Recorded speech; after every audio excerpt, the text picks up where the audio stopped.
افغانستان یک کشور زیبا و دارای تاریخ و فرهنگ گوناگون است که میزبان مکانهای گردشگری منحصر به فردی است.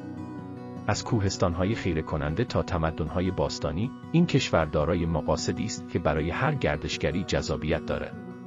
در ادامه به شما 7 مکان گردشگری برتر افغانستان را معرفی می‌کنیم. شماره 1. مقبره خواجه عبدالله انصاری، یکی از مهمترین جاذبه‌های گردشگری افغانستان. این مقبره متعلق به خواجه عبدالله انصاری، یکی از بزرگترین عارفان و صوفیان جهان اسلام است. مقبره خواجه عبدالله انصاری یکی از زیباترین بناهای تاریخی و مذهبی در افغانستان است. زیبایی این مقبره در جزئیات آن نهفته است. کاشیکاری‌های آبی و سفید، کتیبه‌های عربی و گنبد طلایی مقبره، جلوه زیبا و چشم نواز به آن بخشیدند. شماره 2. بامیان. بامیان را سرزمین عجایب و شگفتی‌ها می‌نامند. پیشتر تنها بند امیر، مجسمه‌های بودا، شهرهای غلغله و ضحاک، 40 برج و کوه عروس از جاذبه‌های شگفت‌انگیز در بامیان به حساب می‌آمدند. اما حالا غار یخ نیز به این فهرست افزوده شده است.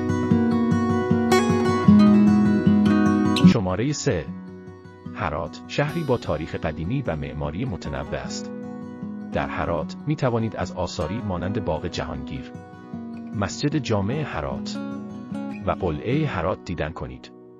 همچنین بازارهای سنتی و فرهنگ محلی این منطقه نیز جذابیت خاصی دارند.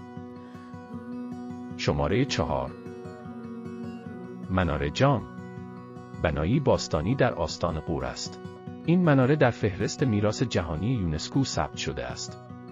با ارتفاع حدود 65 متر، این مناره معماری سلجوقی و خوارزمشاهی را به خوبی نشان می‌دهد. نقوش و تزیینات هنری درون و بیرون آن شامل آیات قرآنی و نصب‌های هنری هستند. مناره جام به دلیل زیبایی، تاریخچه و موقعیت جغرافیایی جذابیت زیادی برای بازدید کنندگان دارد. شماره 5. بند امیر. بند امیر یک سری از دریاچه‌های طبیعی است که در ولایت بامیان واقع شده و به عنوان یکی از جاذبه‌های گردشگری مهم در کشور شناخته می‌شوند. بند امیر شامل چندین دریاچه است که درون کوه‌های صخره‌ای واقع شده‌اند. این دریاچه‌ها در اصل از آب‌های زیرزمینی تغذیه می‌شوند که از طریق شکاف‌ها و مجاری طبیعی به سطح زمین خارج می‌شوند و در نتیجه دریاچه‌هایی با آبی بلوری و آبی بسیار صاف و زیبا شکل می‌گیرند. شماره 6. دره پنجشیر. این دره در ولایت پنجشیر واقع شده و به خاطر مناظر طبیعی خیره کننده، رودخانه پنجشیر و کوههای قرمز و سبز اطراف جذابیت بسیاری دارد. مناظر دره پنجشیر بسیار زیبا و چشم نواز است. کوهها و صخره‌های قرمز، سبز و سفید، رودخانه پنجشیر که از میان آنها می‌گذرد و پوشش گیاهی بکر و آرامش بخش دره. همه به تجربه یک سفر طبیعتگردی فوق‌العاده در این مکان کمک می‌کنند. شماره 7. باغ بابور. باغ بابر یک باغ تاریخی و گردشگری در شهر کابل است. این باغ در سال 1528 میلادی توسط بابر شاه به عنوان باغ خصوصی خود ایجاد شد. باغ اصلی شامل بنایی به نام طاق محل است که به عنوان محل استراحت و تفریح برای بابر شاه و خانواده‌اش ساخته شده بود. باغ بابر دارای بناهای تاریخی، تندیس‌ها، باغچه‌ها و نمایشگاه‌های گل و گیاه متنوع است.